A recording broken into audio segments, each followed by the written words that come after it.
All right, all right. Hello, everybody. If you are watching this video, it's because you're interested in learning more about letters of recommendation and who and how to ask. And let me tell you, my name is Juan Cangas, and I'm a cool speaker. And over the last 10 years, I've had the privilege of working with students just like you to be able to help them to be able to apply for scholarship opportunities, job opportunities, and internship opportunities. And all those things have in common is they each ask for somebody to be able to write you a letter of recommendation or give you a reference. And that's why it's so important for you to be able to learn this skill today. So if you stick with me, right? If you're interested in this type of subject matter, stick with me to the end. And I promise you, you're going to leave with the tools and the strategies to be able to ask for the best letters of recommendation. Now, why are letters of recommendation important? Why should we care about what other people are saying about us? Well, let me tell you what, it's actually one of the most powerful things. I remember learning at a very young age that what other people say about you is very powerful. And it could be used in a negative sense, but it could also be a positive thing, right? I don't know if you've ever had an experience like this where you've heard a rumor about someone or you've heard somebody say something about someone and it impacted the way you thought about them or what you believed about them, right? I remember when I was in middle school, there was these two new students that came in, two sisters, and I was gonna go introduce myself because I wanted to get to know them, right? Before I could go and introduce myself, my friend stopped me and he's like, "Hey Juan, don't go and say hello to them. Like I've heard some bad things about those girls. I've heard they're mean, they're bullies, right? Like they are no good, man. Like don't hang out with them." And even though I didn't know them, I'd never even interacted with them, I believed my friend. Now why? Because I trusted him, right? Have you ever believed something about someone else based on what someone else told you? I know that I have. And it impacted me because I stayed away from those girls based on what my friend had told me. And I remember one time I was in a class with one of the girls and I was trying to stay as far away from her as possible. And what ended up happening is the teacher put us together in a group project and we had to work together. And I remember at first I was like so mad at the teacher. I was like, "You don't know who you pair me up with. This person's mean. They're a bully." And I was even though, I couldn't complain. I couldn't get myself out of the situation. So I was in that group with that one girl. And as we were working on this project together, I realized this girl wasn't mean. She was actually really nice. And she wasn't a bully. She cared deeply about other people. And I realized that I had had a false belief about this person because of what my friend had told me about her. And I realized in that moment that, what you believe, right? That there is power in what others say about you. And just like that's one of the ways that rumors are spread, and it can be used in a negative sense when you're saying negative things about people, it can also be used in a positive way, right? What adults and professionals say about you can impact you in a positive way. Say if there's an adult in your life that says, "Hey, you are this student right here is responsible. They can overcome obstacles. They persevere through hardships in their life." People will believe them. In fact, sometimes in scholarship applications, people will believe more what others say about you than what you say about yourself in the essay. Yeah, you heard me correctly. Sometimes your letter of recommendation will hold more weight in the evaluator's eyes than your personal essay. Now, why? Why is that? Why could that be true? Because let me tell you what, people expect you to say good things about yourself, right? Because you have a vested interest. You want to get the scholarship. And so you're going to write, "I'm the best at this," right? I've never ever seen a student scholarship essay where they write, "Yo, I suck. You shouldn't give me the scholarship," right? People expect you to write good things about yourself because you're going to get the money. But they don't expect anybody else to say good things about you unless they're true. And so more people will believe other people about who you are than sometimes they'll believe you about what you say about yourself. And that's why it's so important to be able to know who and how to ask for letters of recommendation. Because let me tell you, some students, they just ask the first person that they think about. Yeah, you heard me correctly. I've had so many students that they just think about a teacher that they've had in a class and they did well in that class. And let me tell you what, that is not a good enough reason to ask that teacher for a letter recommendation. Just because you got a good grade in their class, it's not the best reason to ask. And so I want to share with you who to ask. Who is the person you should ask? Who's the best person you can ask for a letter recommendation? Well, the best person you can ask for a letter recommendation is someone who really knows you, right? Someone who really knows you. Well, you're like, well, duh, Juan, like that's obvious. I want to ask somebody who really knows you, but how do you know if that person really knows you? Huh? How do you know if this person really knows you? Well, most students will say, well, I've been in their class for a year, this teacher, or I've talked to my counselor. Let me tell you what, here's the filter that I want you to use to know this person you're going to ask for a letter of recommendation is actually the best person to ask. You know that they really know you if this person and you have had shared experiences. All right, shared experiences. Now, you're probably wondering, what are you talking about shared experiences, right? What are experiences you've had with this adult together that have displayed some of your character and who you are, your abilities? So maybe there's a teacher that you volunteered with and they've seen how caring you are and how much you care about other people. Maybe you were in a class with a teacher and they gave you a really difficult assignment, but you didn't give up and you actually asked for help and you ended up getting a really good grade in that assignment. Well, that teacher seen you tackle a difficult obstacle, and so they can write about that in their letter of recommendation. The best shared experiences is where an adult has seen you overcome an obstacle and even helped you out throughout that process. That is the best thing you can have. That's the best type of shared experience you can have with an adult, because there's nothing better in a letter of recommendation than when somebody writes about somebody overcoming an obstacle. But they can only write about that if they've had those experiences with you. And the more experiences that they've had with you like this, the better a recommender they're going to be. And now that you know somewhat of who to ask for letters of recommendation, let me tell you what, don't make this mistake. Do not ask, right? There's a list of also people you should not ask. You should not ask your friends. You should not ask your family. And some of you are like, duh, Juan, I know this. I would never ask my friends, my family. Like, it even says in the scholarship application not to ask them. But let me tell you the third. The third one is super important. And this is, I would say half the students actually end up asking someone that doesn't really know them. And this is what the worst thing that can happen. The worst thing is not getting a bad letter recommendation. The worst thing, and the thing that most students end up getting, is just a generic letter recommendation. You know what that is? You know what a generic letter recommendation is? It's just a letter recommendation where the teacher or the counselor, they don't really know the student. So they try to write, this student is a good student, they're a hard worker. They just give all these character traits, but they don't have any shared experiences. So they can't tell them experiences and examples of how you have demonstrated those abilities or those characteristics. And those can hurt you a lot in scholarship applications or even job references in the future. So make sure that you ask someone that really knows you. So this is what I want you to do, okay? I want you to think about this. I want you to think about, you should all, if you're applying for scholarships, if you're thinking about getting a job in the future, if you're thinking about applying for any type of opportunity in college, you should have 3 people, at least 3 people, 3 adults that you respect, that you've had shared experiences with, that you could at any moment ask for letters of recommendation or to be a reference. Think about, who are your 3 people for you? Who are the 3 people that right now you could literally send an email and you could say, hey, would you be willing to be my recommender for this opportunity, for this scholarship? And let me tell you, you should have at least 3 people. And 2 of them can be from school, like a teacher, a counselor, somebody that works in school. But I would challenge you that one of those individuals should be somebody from outside of school.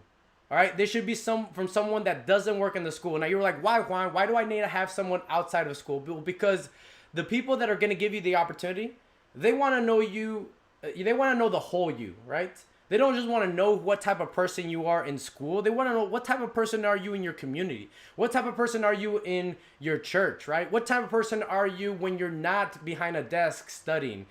They want to know the entire person. And so that's why it's important that you always have a recommender that's not part of the school. An example could be like, maybe you go to the Boys and Girls Club. It could be someone from there. Maybe you go to a church and your youth pastor, someone you're really connected with, and so you've had some shared experiences. That'd be another person to ask. Maybe it's a camp counselor. Maybe every summer you go to a camp and you connect with a counselor and you ask that individual. But every one of us should have three recommenders that at any moment we could ask for letters of recommendation. Now, some of you are asking, I don't have those 3, Juan. Like, I can maybe think about one. Well, then the challenge is for you is to start thinking about some adults in your life that you can start building stronger relationships with. And they're out there, right? Maybe there's some adults that you have some kind of a relationship with, but it's not really that strong. I would be intentional about developing a stronger relationship with those adults, not so they could just write your letter of recommendation, but also so they could be a good support for you, right? But you want to have those three. That's the magic number, to have at least three, and then one of them be somebody who's not part of the school, right?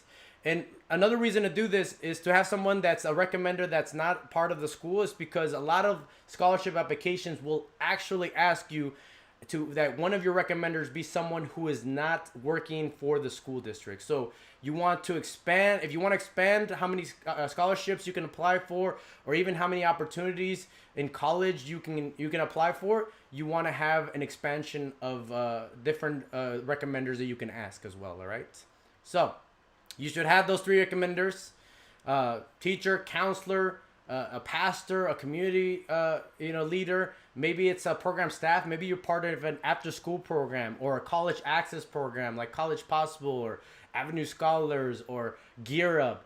Those staff members there can be some of the best people to ask for a letter of recommendation. Now that I've shared with you who to ask, right? You should ask somebody that really knows you, and they really know you if you've had shared experiences. You've had experiences where they've seen you highlight some of your abilities, your skills, your strengths, your character. Now that you know who to ask, the second question that you need to answer is how to ask. Yes, how do I ask for a letter of recommendation? Because most students get this wrong. I'm telling you, they'll go up to an adult, they get the who to ask correctly. This person has shared experiences, but they don't ask them correctly, and because of that, it actually hurts the letter of recommendation. Most students will just ask a recommender, hey, would you mind writing me a letter of recommendation? And the recommender says, yeah, sure. And they're like, all right, cool, peace, see you later, right? Literally, like they won't even give them any information about the scholarship, right? In the moment that you're going to go ask somebody for a letter of recommendation, you need to be prepared, all right? You need to be absolutely prepared in case they say yes. But a couple of things you need to keep in mind is, first thing is you need to give them at least 2 weeks, all right? You need to give them at least 2 weeks to be able to write your letter of recommendation, if not a little bit longer. You would not believe the amount of students I've had over the last 10 years, literally days before a scholarship is due, will ask me if I can write them a letter of recommendation. Now, sometimes, I'll be honest, I've helped them, right? I love this student. We've had certain experiences, but they have stressed me out because I am on a time crunch that I didn't have to have. If you ask a recommender under 2 weeks, be prepared for them to say no, right? Because you did not prepare good enough to be able to get the best letter of recommendation. Or even if they say yes, I would be worried because you're rushing them. And think about this: when you rush to write a paper, it's probably not as good as if you had given yourself some time and not procrastinated on it. So don't procrastinate. Give people at least 2 weeks, 2 to 4 weeks to be able to fill out a letter of recommendation. Here's a couple other fundamental things that you should know and do, right? You need to be prepared, if they say yes, to provide them with this information on the scholarship or other opportunities that you're applying for, right? On the opportunity, you need to give them the scholarship information, whether that's coming from the website or from a document that you're handing to your recommender. They need to be able to read, what is this scholarship all about? What are they wanting? What are they focusing on? And most importantly, you want to give them specifically in that scholarship information what the recommendation focus is. Here's an example. Some scholarships will focus on leadership abilities, right? And specifically in the recommendation, they'll ask, please tell us about a time that the student displayed their leadership skills. Well, the recommender needs to know this, right? Because they might know a lot of things about you. They might be able to talk about your academics. They might be able to talk about your community service. They might be able to talk about other strengths that you have. But if this recommendation specifically asks for them to focus on one ability or characteristic, the recommender needs to know that so they can focus on that in their recommendation. And number 3 is you need to give them the deadline, right? The deadline, and you need to be able to give them submission instructions. Now, it's very important. Here's a little trick. You need to give them a deadline before the deadline, right? A deadline before the deadline. What do I mean by that? If your scholarship is due on December 31st, don't tell them that the recommendation is due December 31st. Give yourself a buffer time. Now, why? Look, as much as I would love to say that adults are super responsible and will never procrastinate, the truth is we do. We do procrastinate sometimes, all right? I've done this myself. And what the worst thing you want is for your recommender not to have his letter recommendation done, and because you told him that it was due on the exact deadline of the application, then they don't hand it to you and you miss out on that scholarship opportunity, right? So you want to give them at least a week before deadline. So in case something happens, they have a couple extra days to be able to finish it and it doesn't affect your submission of that scholarship. And then you also want to give them how they're going to submit that recommendation, right? A lot of times it's just literally sending it online, but sometimes they have to mail that information. And so you want to give them all the information. So it's just, you don't have to worry about them being able to submit it. What else? Well, on the opportunity, I've given you all of these things. Now on you, what's information that you need to provide them on yourself? Where there is a letter of recommendation information sheet, you can literally just Google that letter of recommendation information sheet, or I will put a link down below of this video. And the letter of information sheet is basically going to ask questions about like what you're passionate about, what are your goals, how would you describe yourself. It's just going to give the recommender more information that maybe they won't know about you, right? Maybe they don't know what kind of major you're going to have in college. Just gives them additional information that they might not know about you. And so you want to provide that. A resume is also a great thing to be able to provide on you because it details some activities you've been involved in, jobs you've had. You want to give your recommender as a full circle about who you are so they can write the best letter recommendation for you. And lastly, additionally, you want to some applications for scholarships will ask you for a form. They'll have literally the recommender write out a form. A lot of them are online, but some of them will literally have the recommender print something out, fill out the form. Now you want to give your recommender 2 of those forms. You're like, why, Juan? Why are you wasting paper? Why do we have to have 2 forms if it's only requiring 1? Well, let me tell you what.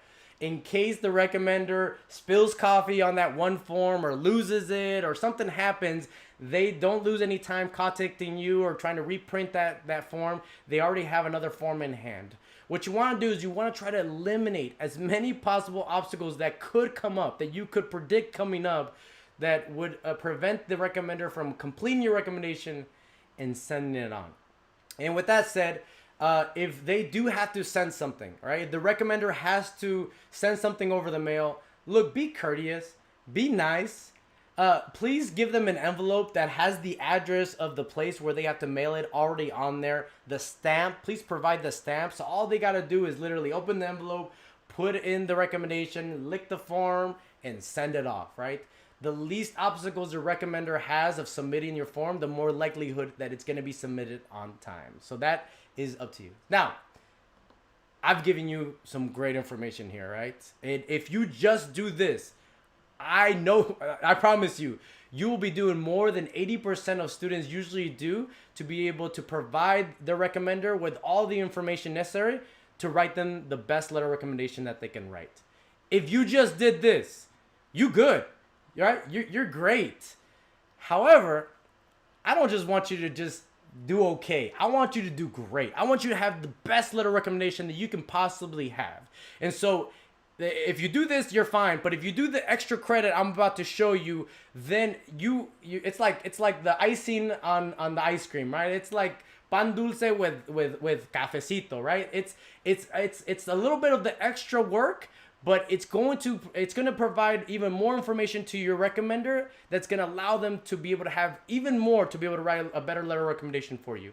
And what I'm asking you to do is, this is an experience that I've had with students. Over the years, I've actually sat down with my students and had an interview with them and asked them questions. And what I realized from these questions that I was asking them so I could write them a regular letter recommendation is that we would talk about our shared experiences. And then one shared experience would spark another one. You've ever been like that with friends? Like you're talking about a moment where you guys hung out and you were having a lot of fun. And then that one moment kind of reminds you of another moment. You're like, oh yeah, remember that other moment? Remember that other moment? Well, let me tell you what I'm asking you to do is when you not only provide all this information for your recommenders, but I also want you to provide your recommender with what I call a letter of shared experiences, all right? A letter of shared experiences. Now, what is this? It's literally what it sounds like. It's, you think about all those experiences that you've had with your recommender, and you'd write them down in a letter, and you give it to their recommender. And what it's going to do, it's going to start sparking those memories in your recommender, and it's going to help them be able to put down that information on their letter recommendation. And sometimes they'll even grab some of your shared experiences that you have in your letter, and they'll add it to theirs. Now, why is this important? You're like, Juan, shouldn't they already know about these shared experiences? Well, they should, but let me tell you what, you got to put yourself in their perspective.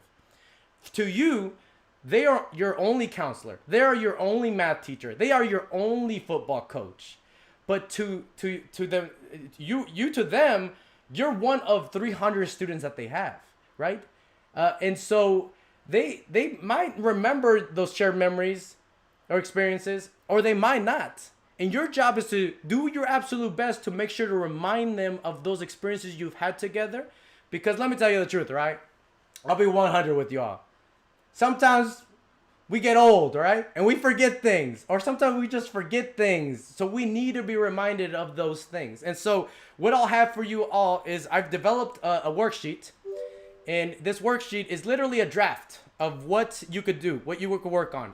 And this is a template of a letter of shared experiences, right? And as you can see in here, you're really looking for 2 shared experiences that you've had with this individual. 2 powerful shared experiences that you've had with this individual. And it's simple. You could just, write out this letter, dear, coach. Thank you for agreeing to write me a positive letter recommendation. I thought it would be helpful to you if I described some of the experiences we've had together. And then maybe add when and where did you first meet this person, so they can kind of remember and start remembering how they first met you.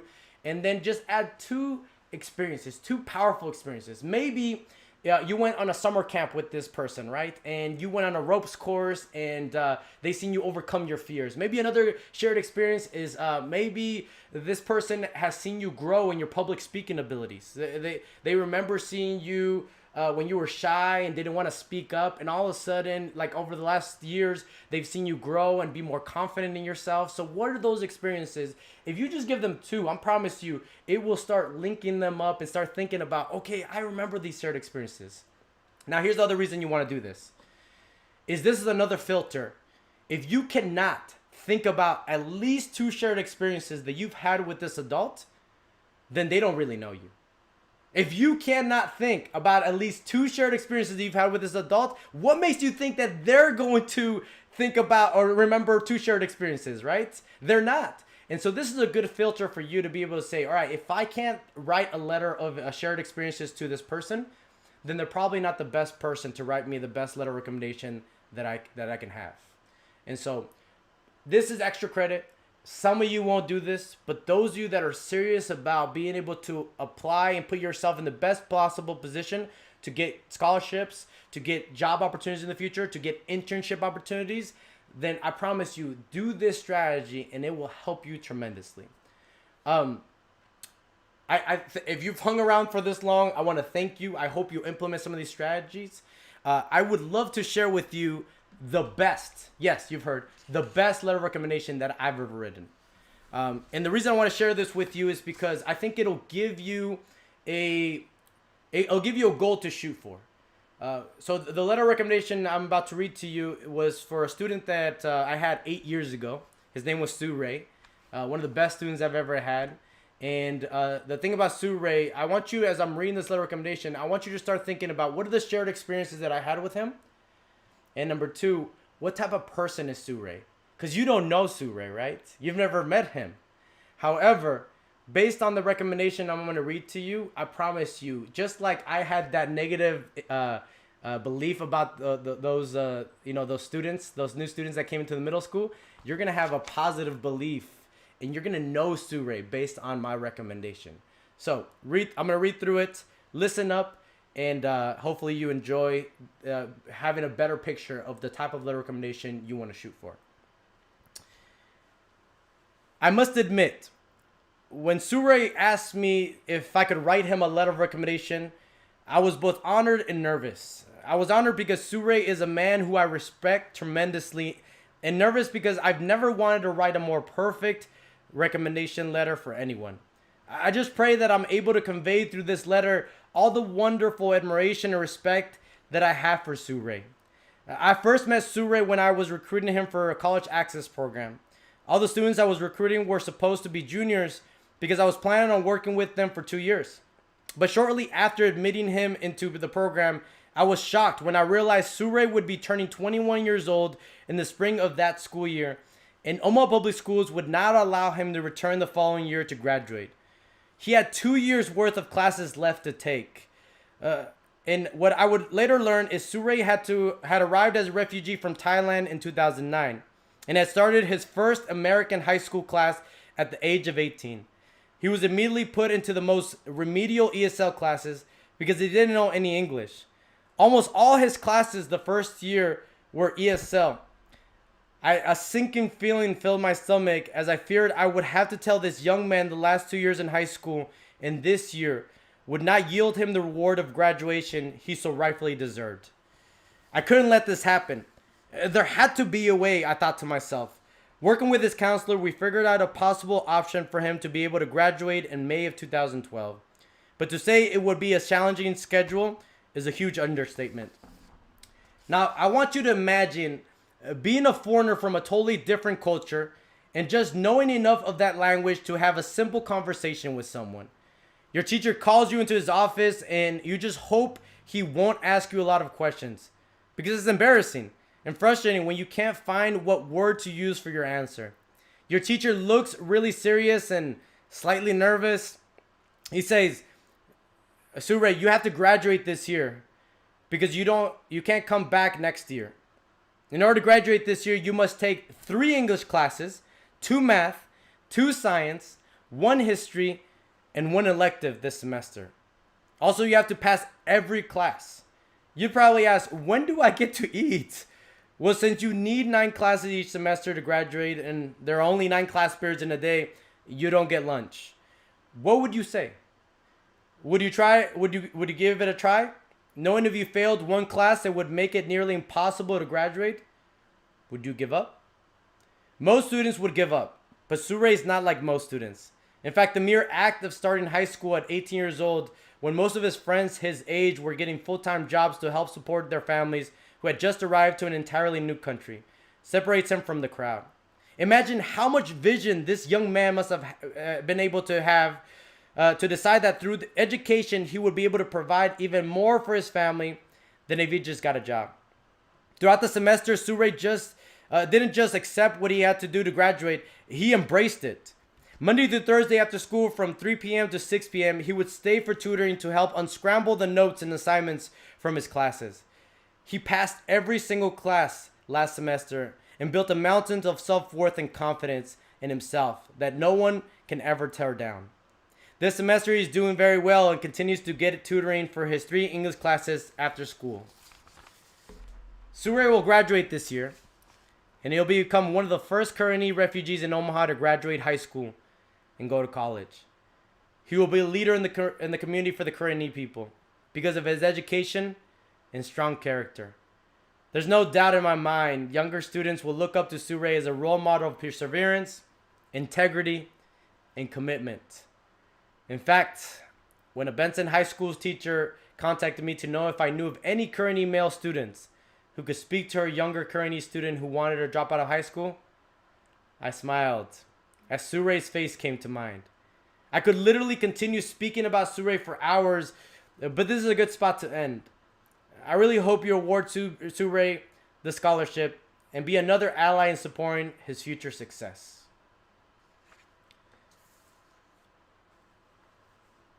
Surey ended up getting that scholarship, and you've never met Surey, but I bet you if I'd ask you what kind of person is Surey, right? You tell me Surey is the type of person that doesn't give up. He's the type of person that perseveres through obstacles. He's the type of person that's willing to put in the hard work. Now, where did you get those characteristics if you've never met Surey? How do you know that he's that type of person? Well, because I gave you a shared experience that we both had together, right? I helped him be able to get through those difficult classes for that year and be able to graduate. And my wish is that you implement the strategies that I showed you so you can get the best quality of recommendation just like this, so you can get those opportunities later on in the future. I hope this was helpful. I hope this was insightful. But even more, I hope you put it to good use. Thank you.